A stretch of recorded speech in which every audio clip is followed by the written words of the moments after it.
Congratulations. You're in a rare position in your life.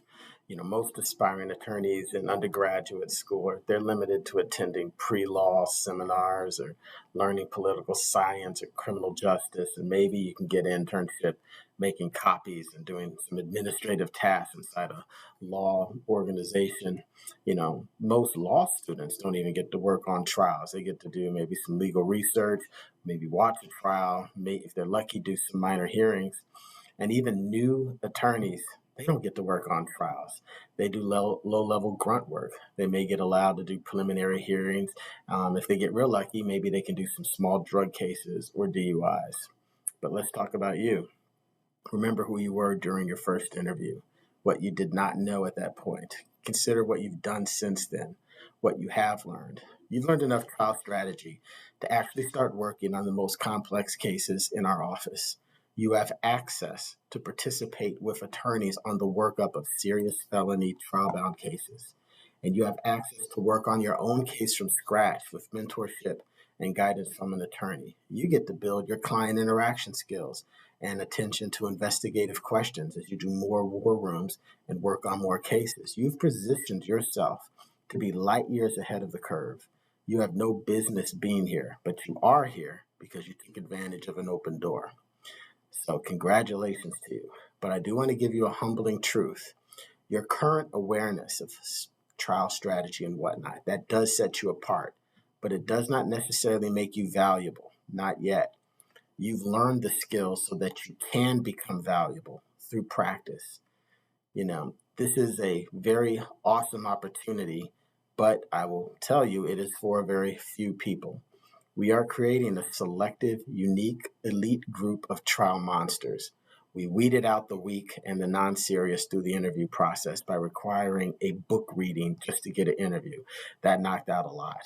We also weed out more for those who are not serious enough to sacrifice 4 precious Saturdays in exchange for learning trial weapons that precious few practicing trial lawyers even know exist. And now we weed out those who aren't motivated enough to manage their schedules to be successful here in their academics and in their personal lives. One of the things that we mentioned is that participating in the program successfully gives you admittance to the boot camp, summer boot camp, which is for the trial lawyers, right? That is based off of being exceptional, which comes through growing in this internship, not merely just being onboarded into the internship. It's based off of what you become through consistent performance in this internship. We're protecting the high elite level of performance that exists in our boot camps. So we have 2 goals right now. One is to ensure your development, and our second goal is to remove those who will bring down the quality of the boot camp. So now that you've finished your workshops, what are your responsibilities? Well, one, there's participation in your splinter group, your team group. Each team is associated to a courtroom. Also, there's the attendance at the weekly war room, the 3 p.m. war room that you've assigned yourself to, or that you will assign yourself to.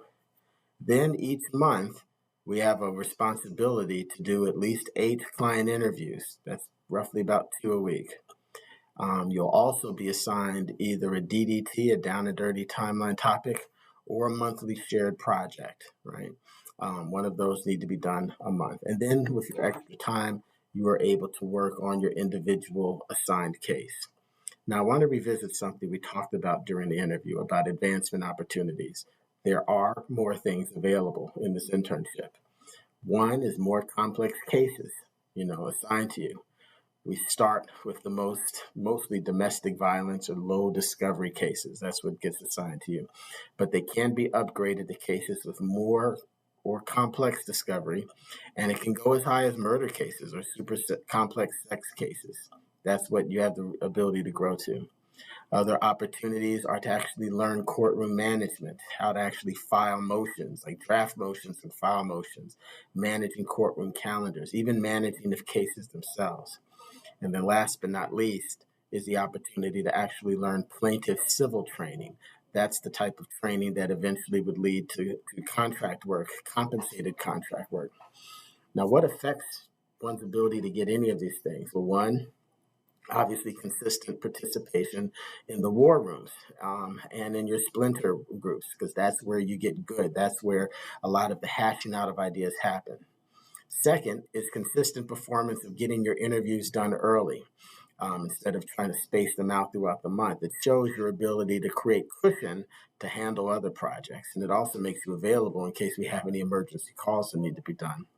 Of course, timely processing of your DDTs and a steady progress on your individual case.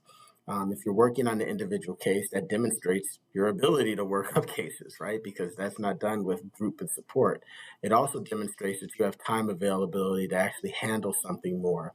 It also allows you to do first drafts of war rooms and doing timeline topics. That's what's involved in managing your individual case.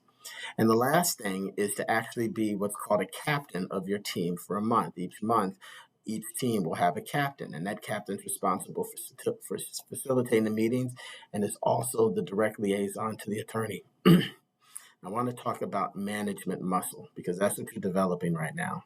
The benefit of an internship is you learn by doing. You don't learn by listening to someone pontificating about how it's done. Knowledge alone is not power. Understanding is, and understanding comes through doing. You're not just learning how to do trial strategy, but you are developing the muscle of time management and scheduling that you're going to need for your entire professional life. So take advantage of figuring out now how you can accomplish all the goals of your life at this stage in your professional career. This requires you getting super efficient, not necessarily working super hard. So let's talk about these different responsibilities that you now have. Let's talk about the splinter groups, your team groups. Well, there's several things that can happen in those groups. What usually happens is war rooms, right? Either it's a war room that's been assigned to your group by the attorney or a project that's been assigned by the attorney. But usually it's a war room that you all have started. You might be continuing an unfinished war room from the week before. You may be reviewing the draft of a war room that one of your members in your group has come up with. You'll bring that up and take a second pair of eyes at it.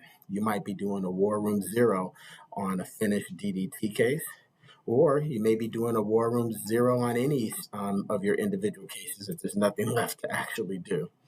So war rooms are what's most commonly done in the splinter groups. Other things that you can do are projects. It might be like a joint timeline topic process where everybody is working on that at the same time. It could be part of the emergency trial prep process, which we'll talk about that way later.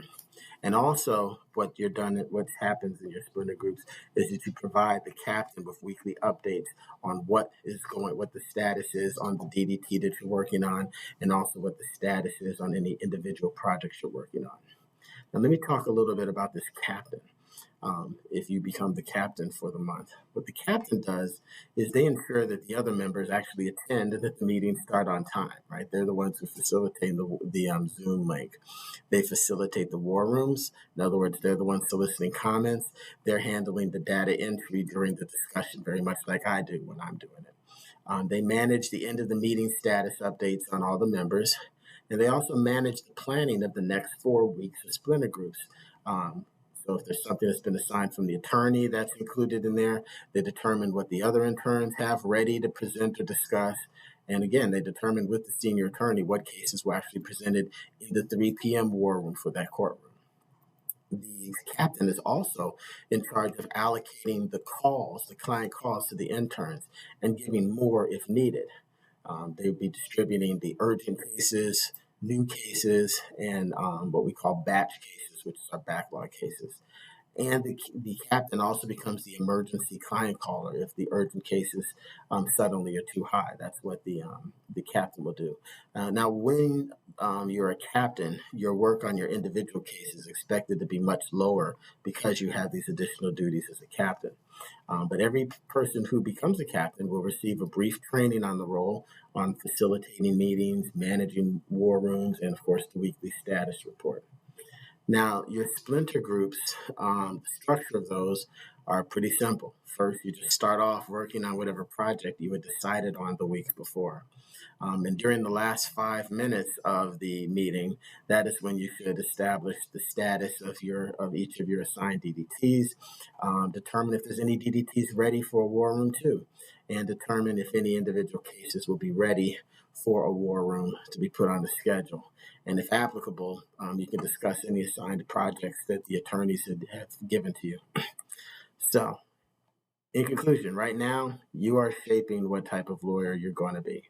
Pay attention to the habits you are forming. Habits serve you for life. And remember, you only get good at this by doing it, not by observing it. And this is not for a grade. So make your best suggestions in the war rooms because you'll grow from the response.